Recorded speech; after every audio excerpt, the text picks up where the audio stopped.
దేవునికి తగినట్లుగా నడుచుకొనుట. దేవునికి తగినట్లుగా నడుచుకొనుట. రండి. తెసలోనికైలకు రాసిన మొదటి పత్రిక 2వ అధ్యాయము 12వ వచనం ఏం చెప్తుందో చూద్దాం.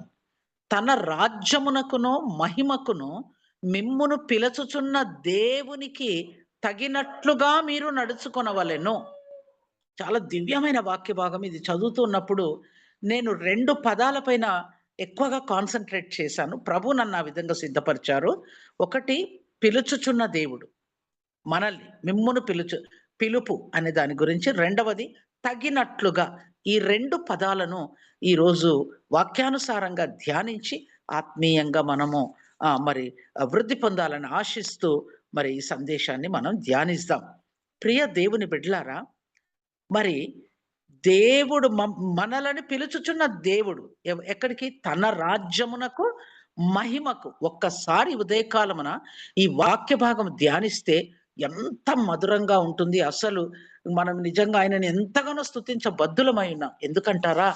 ఎందుకు పిలిచాడండి మనల్ని? తన రాజ్యం. ఏంటండి తన రాజ్యం? ఇహలోక సంబంధమైన రాజ్యమా? కదా! కాదు. మనందరికీ తెలుసు. ఆ రాజ్యం యొక్క వర్ణన మనం చూడాలంటే ప్రకటన గ్రంథం 21 అధ్యాయంలో అద్భుతమైన రీతిలో ఆ యొక్క రాజ్య వర్ణన ఉంటుంది కదా! మరి ఆ పరలోక రాజ్యమందుల వెలుగు ఎట్లుందంటే దగదగ మెరియు సూర్యకాంతం వంటి అమూల్యమైన రత్నమును పోలి ఉంది. ఆ పట్టణానికి ఎత్తైన గొప్ప ప్రాకారం 12 గుమ్మములు ఉన్నాయి. అంత మాత్రమే కాదు, ఆ పట్టణపు ప్రాకార పునాదులు అమూల్యమైన నానావిధ రత్నములతో అలంకరింపబడి ఉంది. అద్భుతమైన వర్ణన. అదంతా చెప్పాలంటే ఎంతో సమయం పడుతుంది. అలాంటి రాజ్యానికండి నిన్ను నన్ను పిలిచారు. ఎంత గొప్ప ధన్యత! కోట్లాది ప్రజలు. మరి వారిలో మనల్ని ఏర్పాటు చేసుకొని మనల్ని పిలుస్తున్న ఎంత గొప్ప ధన్యత అది మనకి. మరి ఆయన మహిమను గురించి ఏమని వర్ణిస్తాం? నాకైతే మాటలు చాలవు. ఆయన మహిమను వర్ణించడానికి. ఎందుకు పిలిచాడు? నీవు నేను పిలువబడిన వారం. ఎంత గొప్ప ధన్యత! ఈ ఉదయ కాలాన నిజంగా మనం ఈ వాక్య భాగము ధ్యానించి ఆయనను ఎంతగానో స్తుతించాలి. తన రాజ్యం ఎలాంటి రాజ్యము? యెహెజ్కేలు గ్రంథం మొదటి అధ్యాయంలో కూడా అద్భుతమైన వర్ణన కదా! అవన్నీ చెప్పడానికి ఉండదు. అలాంటి రాజ్యానికండి నిన్ను నన్ను. ఆయన మహిమ ఏంటి? ఒక్కసారి నేను ఈ వాక్యం ధ్యానిస్తూ ఉన్నప్పుడు ఆయన మహిమ అంటే నాకు మోషే భక్తుడు గుర్తొచ్చాడు. ఒక్కసారి నేను చూస్తానన్నాడు. పాపం ఎంత వేడుకున్నాడు. అంటే ఈ కన్నులతో మనం చూడలేము ఆయన మహిమను. చూడ అసలు అలవి కాదు. చూడలేము. కనుక మోషేను ఒక బండ సందులో నిలబెట్టి ఆ సంఘటన నాకు భలే గుర్తొచ్చింది. బండ సందులో నిలబెట్టి నేనిలా పాసై వెళ్ళిపోతుంటాను. వెనక వైపు మాత్రమే. అది మాత్రమే దేవునికి స్తోత్రం. అలాంటిదండి గొప్ప మహిమ. అంటే మనం ఎంత గొప్ప ధన్యులమో ఈరోజు ఉదయకాలమున అర్థమవుతుంది. ఎందుకు పిలిచాడు మనల్ని? అంటే తన రాజ్యానికి వారసులు కావటానికి. తన మహిమలో యుగయుగములు ఆయనతో కలిసి జీవించడానికి పిలిచాడు నిన్ను నన్ను. అయితే పిలిచిన మనం ఎట్లుండాలా? అంటే దేవునికి తగినట్లుగా మీరు నడుచుకొనవలెను. నిజంగా ఈ వాక్య భాగాన్ని ధ్యానిస్తే మనందరం వాక్యానికి తగినట్లుగానే ఆ యొక్క రాజ్యానికి మహిమకు మనల్ని పిలుచుచున్న దేవునికి తగినట్లుగా మనం నడుచుకుంటాం. నడుచుకోవడం లేదు కనుకనే ఈ సమస్యలన్నీ కూడా ప్రపంచమంతటా ఉండే సంఘాలను, విశ్వాసులను మనము ఒక్కసారి ఆలోచన చేస్తే నిజంగా అందరము దేవునికి తగినట్లుగా పిలువబడిన వారమందరం తగినట్టుగా నడుచుకుంటే ఇలా ఉండవండి పరిస్థితులు. దేవునికి స్తోత్రం. దేవుడు పిలిచిన వారందరూ ఆయన రాజ్యంలోను, ఆయన మహిమలోను పాలు పంచుకుంటారని పౌలు భక్తుడు చెప్తున్నాడు. కొరింథీయులకు రాసిన మొదటి పత్రిక మరి 15 అధ్యాయంలో చెప్తున్నాడు చక్కగా. పిలిచిన వారందరూ, అసలు ఆ పిలిచిన వారందరూ అంటే ఎంత ఆనందంగా ఉంటుందంటే నన్ను కూడా దేవుడు పిలిచాడు. దేవునికి స్తోత్రం. ఎంత గొప్ప ధన్యత. ఏముంది నాలో నన్ను పిలవటానికంటే ఏ యోగ్యత, ఏ అర్హత లేదు. ఏది లేదు. ఆయన కృప, ప్రేమ, కనికరం నా మీద ఉంది కనుకనే నన్ను పిలిచాడు అని మనందరిని కూడా ఆ విధంగా పిలిచారు. ఆయన రాజ్యంలో, మహిమలో పాలుపంచుకుంటారని పౌలు భక్తుడు చెప్తున్నాడు. కానీ నేను ఒక ప్రశ్న మనం వేసుకుందాం. దేవునిచే పిలువబడిన వారంతా ఆయన రాజ్యమునకు వారసులా? అనేది ప్రశ్న. మీ జవాబు ఏమై ఉంటుందో నాకైతే తెలీదు గానీ, నా జవాబు మాత్రం కాదు అని నేను చెప్పగలను. దేవునిచే పిలువబడిన వారంతా ఆయన రాజ్యమునకు వారసులా? కాదు. ఎందుకండి? ఎందుకు కాదు? పిలుపునకు తగినట్లుగా నడుచుకొని వారు మాత్రమే. అక్కడుంది అసలైన విషయం. మనందరిని పిలిచాడు. దేవునికి స్తోత్రం. మరి పిలుపుకు తగినట్టుగా మనం నడుచుకుంటున్నామా? పిలుపుకు తగినట్టుగా మనం జీవిస్తున్నామా? అనేది ఒక ప్రశ్న వేసుకుందాం ఈరోజు మనం. కదా! మరి అవును అనే జవాబు వస్తే మాత్రం దేవునికి స్తుతి కలుగును గాక. గొప్ప ధన్యత. రండి ముందుకెళ్దాం. మరి ఇప్పుడు ఏం చేద్దామంటే మొదట పిలుపు అనే విషయం గురించి చూద్దాము. పరిశుద్ధ లేఖనాల్లో పిలుపును గురించి అసలు ఎందుకు పిలిచారు ప్రభు మనల్ని? ఏ ఉద్దేశంతో పిలిచారనేది మనం చూస్తే కొన్ని రెఫరెన్సెస్ ద్వారా ఎందుకు పిలిచారో మనం చూద్దాం. ఆ తర్వాత మరి తగినట్టుగా అనే విషయం గురించి మనం ధ్యానిద్దాం. రండి ఒక 6 విషయాలు చూపిస్తాను. 6 గాదు, 100 విషయాలు చూపించగలను పరిశుద్ధ గ్రంథంలోంచి. కానీ అవన్నీ ధ్యానించే సమయం కాదు. కనుక చూద్దాం. చూడండి, తెసలోనికైలకు రాసిన మొదటి పత్రిక 5వ అధ్యాయం 24లో మరి మనల్ని పిలిచిన వారెవరో మనకు వ్రాయబడి ఉన్నదక్కడ. మిమ్మును పిలుచువాడు నమ్మకమైన వాడు. దేవునికి స్తుతి కలుగును గాక. ఈ లోకంలో ప్రస్తుతం చూస్తే ఎక్కడ కూడా నమ్మకత్వం అనేది లేదండి. అధికారుల మరి రాజ్యమును ఏలేవారా, మినిస్టర్ ఎవ్వరన్నా చూడండి, మన క్రైస్తవ నాయకుల ఆ! ఎక్కడ చూసినా కూడా నమ్మకత్వం లోపించింది. కానీ దేవునికి స్తుతి కలుగును గాక, మనల్ని పిలిచిన వారెవరంటే నమ్మకమైన వాడు. అలాగే రెండవ విషయం చూద్దాం. రోమీలకు రాసిన పత్రిక 8:28లో చూసినట్లయితే దేవుని ప్రేమించే వారికనగా ఆయన సంకల్పము చొప్పున పిలువబడిన వారికి దేవునికి స్తోత్రం. ఎందుకు పిలిచారండి? ఆయన సంకల్పం నీ పట్ల, నా పట్ల. అందుకే నిన్ను నన్ను పిలుచుకున్నారు. ఎంత గొప్ప ధన్యత! సంకల్పం చొప్పున పిలువబడిన వారికి మేలు కలుగుటకై సమస్తమును సమకూడి జరుగుచున్నవి. దేవునికి స్తుతి కలుగును గాక. రండి మూడవ విషయం చూద్దాం.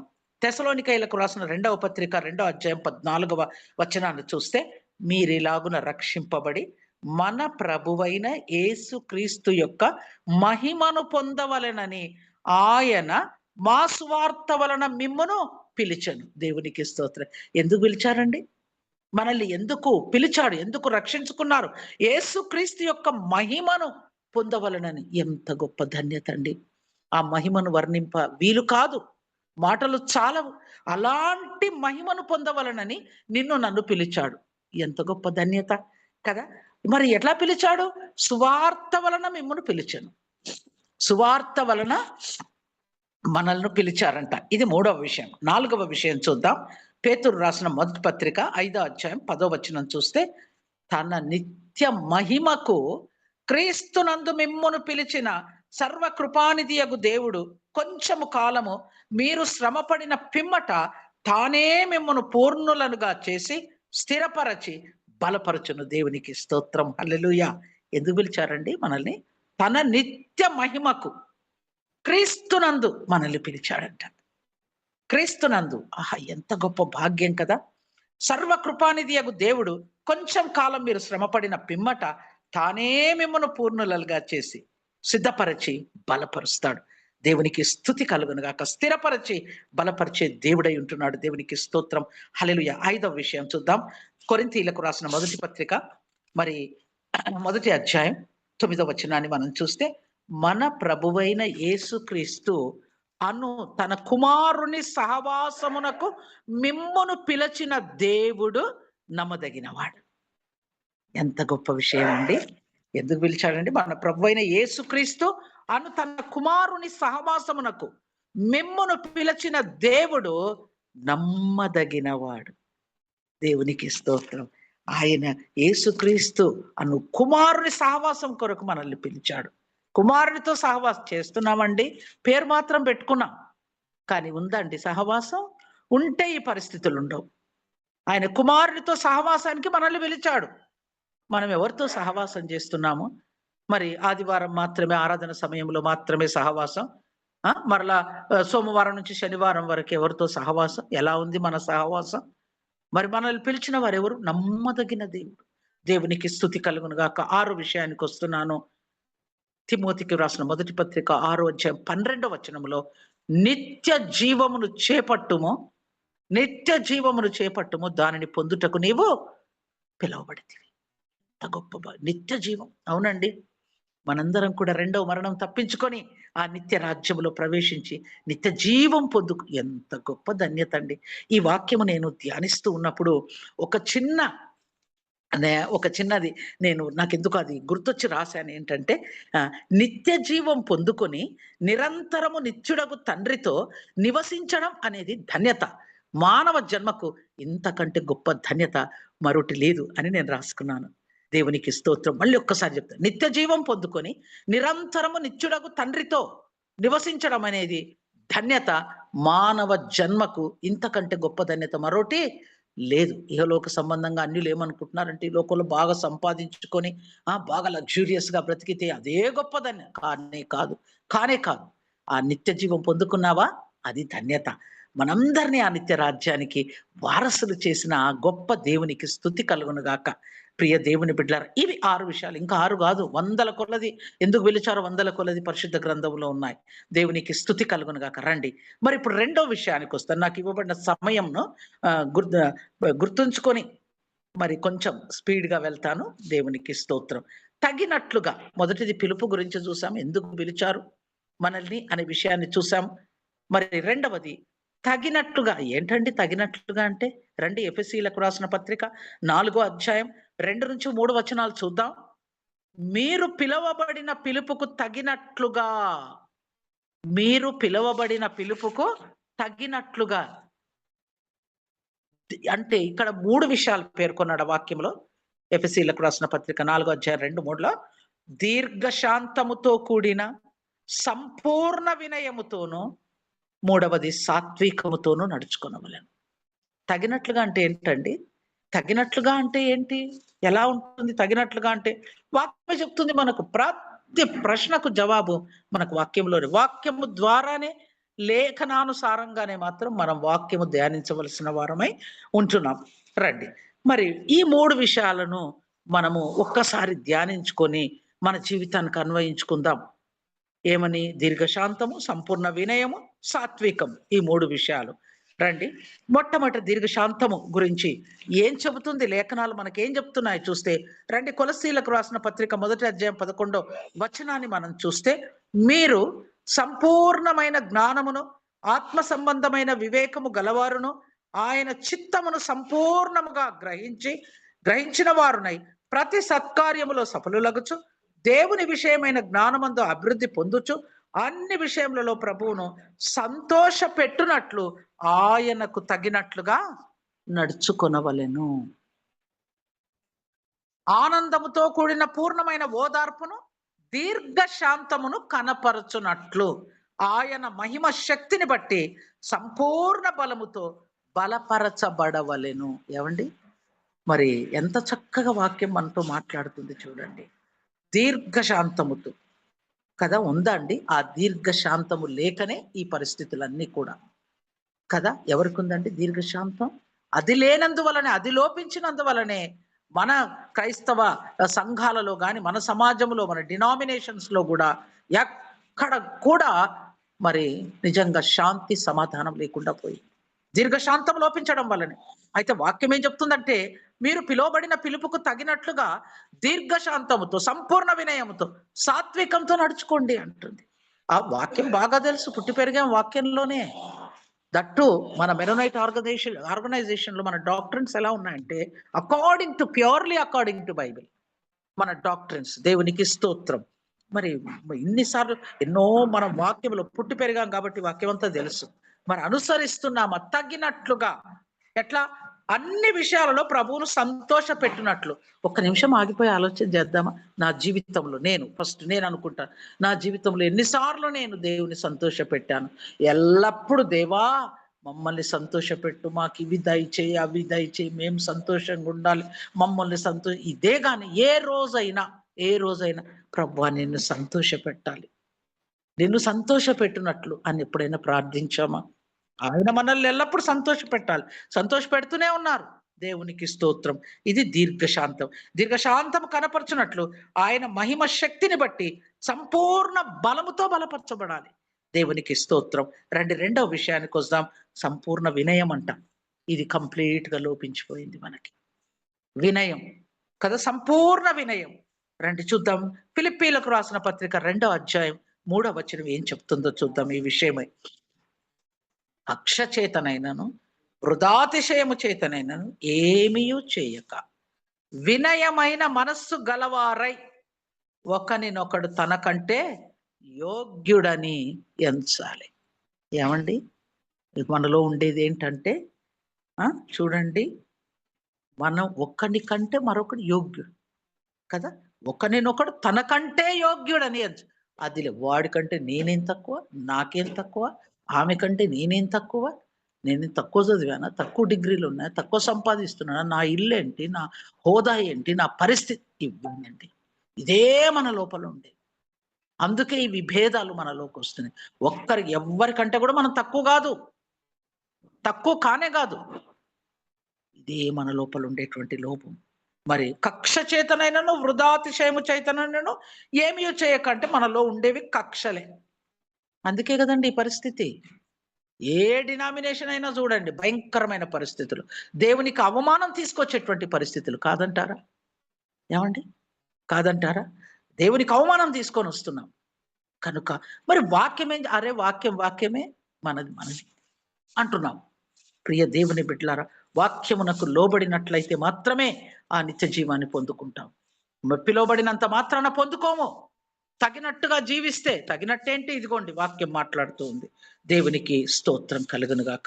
అలాగే కొలస్సీలకు రాసిన పత్రిక 2:23లో చూసినట్లయితే అట్టివి స్వేచ్ఛారాధన విషయంలోను, వినయ విషయంలోను, దేహశిక్ష విషయంలోను జ్ఞానరూపకమైనవి ఎంచబడుచున్నవే గాని శరీరేచ్ఛ నిగ్రహ విషయంలో ఏమాత్రమును ఎన్నిక చేయదగినవి కావు అని ఇక్కడ మాట్లాడుతా ఉన్నాడు అపొస్తలుడైన పౌలు గారు. అలాగే కొలస్సీలకు రాసిన పత్రిక 3:12 మనం చూసినట్లయితే కాగా దేవుని చేత ఏర్పరచబడిన వారును పరిశుద్ధులను ప్రియులైన వారికి తగినట్లుగా మీరు జాలిగల మనసు, దయాళుత్వము, వినయము, సాత్వికము, దీర్ఘశాంతము ధరించుకొనుడి.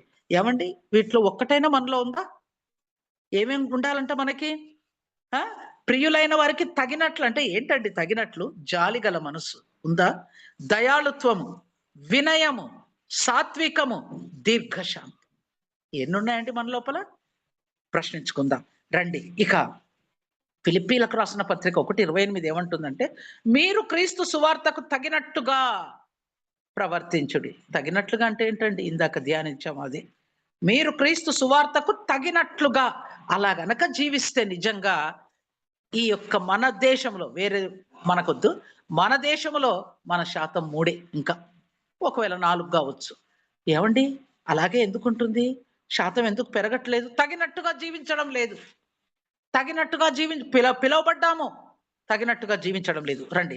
ఒక పరిశుద్ధ లేఖనాల్లో ముగ్గురు యవనస్తులు ఎట్టి అగ్ని తాకుడు లేకుండా అగ్నిలో నుండి బయటకొచ్చినప్పుడు అన్య రాజు నెబుకద్నెజరు ఇచ్చిన సాక్ష్యం చూడండి. షడ్రక్ మేషక్ అబేద్నెగో అను వీరి దేవుడు పూజార్హుడు. ఆయన తన దూతనంపి తనను ఆశ్రయించిన దాసులను రక్షించెను. ఇవ్విధముగా రక్షించుటకు సమర్థుడగు దేవుడు గాక మరి ఏ దేవుడును లేడు. దేవునికి స్తుతి కలుగును గాక. ఎవరండి ఈ స్టేట్మెంట్ ఇచ్చింది? ఎవరండి? కదా. ఎప్పుడైనా నిన్ను నన్ను బట్టి మనం పనిచేస్తున్న స్థలంలో, మన సంఘములో, మన సమాజంలో అన్యులు ఎవరైనా ఈ సాక్ష్యం ఇచ్చారండి? ఎందుకిస్తారు? మనలో మనమే తన్నుకు చస్తుంటే. కదా! చూడండి. ఎంత అద్భుతమైన సాక్ష్యం. షడ్రక్ మేషక్ అబేద్నెగో అని వీరి దేవుడు పూజార్హుడైన దూతనంపి తనను ఆశ్రయించిన దాసులను రక్షించను. ఇవ్విధముగా రక్షించుటకు సమర్థుడగు దేవుడు గాక మరి ఏ దేవుడును లేడు అని రెండవ మారు పలికెను. దానియేలు గ్రంథం 3:28-29 వచనాల్లో చూడగలం. కదా! చూడగలం. నిన్ను నన్ను తగినట్లు నేను జీవిస్తే అన్యులు గుర్తిస్తారు. అవును వీరి దేవుడు నిజమైన దేవుడు, రక్షించడానికి సమర్థుడు, ఈయన మాత్రమే మరే దేవుడు లేడు అనే విషయం ఎప్పుడైనా గమనించారా ప్రియ దేవుని బిడ్డలారా? అయితే ఇక్కడ మనం గమనిస్తే అప్పటికి మాత్రమే దేవుని మహిమపరిచాడు. కానీ కొద్ది కాలంలోనే తిరిగి తనను తానే మహిమపరచుకోవడం మొదలుపెట్టాడు. అది వేరే విషయం. ప్రియ దేవుని బిడ్డలారా, అనేకులలో అభివృద్ధి గర్వానికి దారి తీస్తుంది. మనలో ఉండే లోపమే ఇది. దేవుడు మనల్ని అభివృద్ధి చేస్తున్నాడు. మన సంఘాలను, సమాజాలను, మన విశ్వాసుల కుటుంబాలను ఎంతగానో ఆశీర్వదించాడు. అభివృద్ధి పొందిన కొలది అధికముగా గర్విస్తూ ఉన్నాం.